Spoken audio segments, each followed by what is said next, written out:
Everyone, আমি তোমাদের শাকিল দা এবং আমি তোমাদেরকে স্বাগত জানাচ্ছি তোমাদের পরিবার দ্য পলিটি গুরু পরিবারের এক্সক্লুসিভ অডিও সিরিজে, যেখানে তোমরা পাবে তোমাদের ক্লাস 11-এর বড় প্রশ্নগুলির সহজ এবং পারফেক্ট অডিও নোটস, আর তার সঙ্গে থাকছে সেই অডিও নোটসের পিডিএফ, যেটা তোমরা ডেসক্রিপশনে দেওয়া লিঙ্ক থেকে ডাউনলোড করে নিতে পারবে। এখন পড়াশোনা হবে সহজ এবং আরও ইন্টারেস্টিং, যা তোমাদেরকে অর্ডিনারি থেকে এক্সট্রা অর্ডিনারি স্টুডেন্ট হতে সাহায্য করবে। তো চলো শুরু করা যাক। আজকের প্রশ্ন, অধিকার ও কর্তব্যের মধ্যে সম্পর্ক লেখো। ভূমিকা: অধিকার ও কর্তব্য একে অপরের পরিপূরক। অধিকার ব্যক্তি বা গোষ্ঠীর সেই সুযোগ সুবিধা যা রাষ্ট্র ও সমাজের দ্বারা স্বীকৃত এবং সুরক্ষিত। অন্যদিকে কর্তব্য হলো সেই নৈতিক ও আইনি বাধ্যবাধকতা যা ব্যক্তি ও সমাজের কল্যাণ নিশ্চিত করতে পালন করা প্রয়োজন।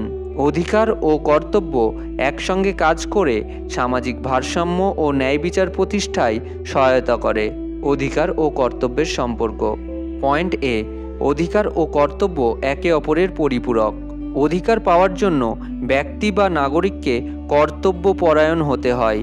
যেমন শিক্ষার অধিকার আর্টিকেল 21A কার্যকর করতে শিক্ষক, অভিভাবক ও শিক্ষার্থীর নিজ নিজ কর্তব্য পালন করা প্রয়োজন।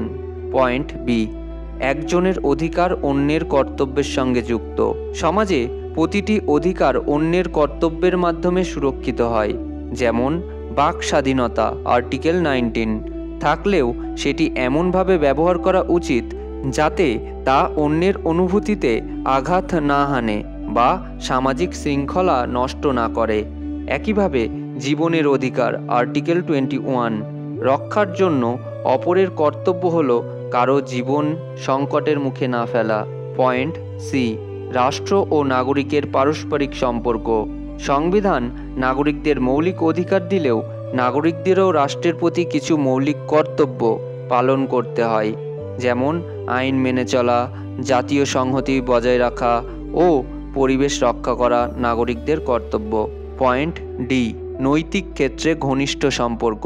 নৈতিক অধিকার ও নৈতিক কর্তব্যের মধ্যে ঘনিষ্ঠ সম্পর্ক বিদ্যমান।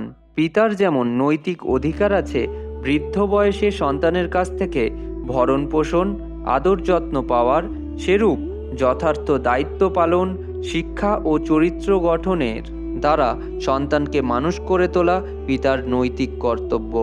পয়েন্ট ই, ব্যক্তি স্বার্থ ও সামাজিক স্বার্থের সমন্বয়। ব্যক্তি তার অধিকার প্রয়োগ করতে পারে, তবে সেই অধিকার যেন সমাজের কল্যাণের পরিপন্থী না হয়।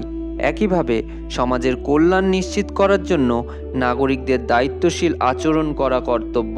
যেমন একজন নাগরিকের ধর্ম আচরণের স্বাধীনতা আছে আর্টিকেল 25, তবে তার কর্তব্য হল অন্য ধর্মের প্রতি শ্রদ্ধাশীল থাকা এবং সাম্প্রদায়িক সম্প্রীতি বজায় রাখা।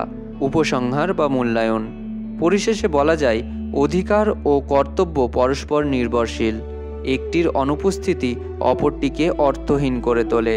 শুধুমাত্র অধিকার ভোগ করলে বা কর্তব্য পালন না করলে সমাজে বিশৃঙ্খলা সৃষ্টি হয়।